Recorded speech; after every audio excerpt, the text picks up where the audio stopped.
Og så tenker vi da at vi kanskje skal ta de Steinar en gang i oktober. Ungdomshuset tenker vi på.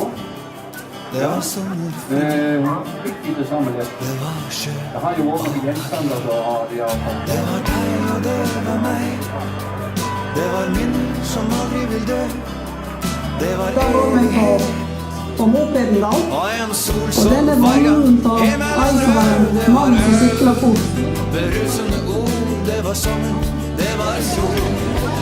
Det var hjerter i brann, blikkstille vann. Alt på denne jord, og det var kjærlighet. Ja, det var kjærlighet. Som aldri vil dø. Et sol som farga himmelen rød. Sommeren var på hell. Dette var den siste kvelden. Vi lå på rygg, jeg følte meg trygg, men frøs litt likevel. Vi lå og så på stjernene, og hørte på sangen fra ternene. Vi visste begge hvor det bar, og at vi aldri skulle glemme hvordan det var. Det var øl, berusende ord, det var sommer, det var sol. Det var hjerter i brann, blikkstille vann, alt på denne jord. Og kanskje en dag vi ses igjen. Vi stopper og prater, og du blir med meg hjem.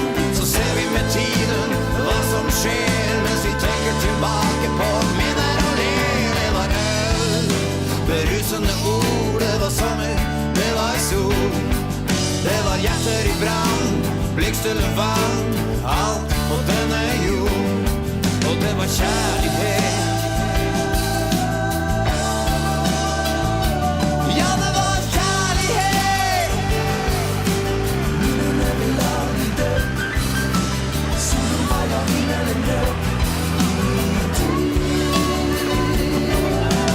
Hva verden til vær og sjø. Solen farga himmelen rød. Minnene vil aldri dø.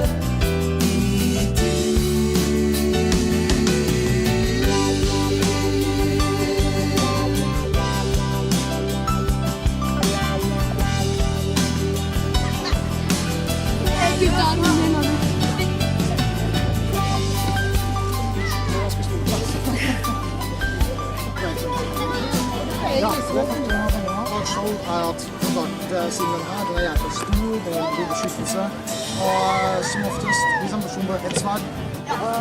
Vi går gjennom.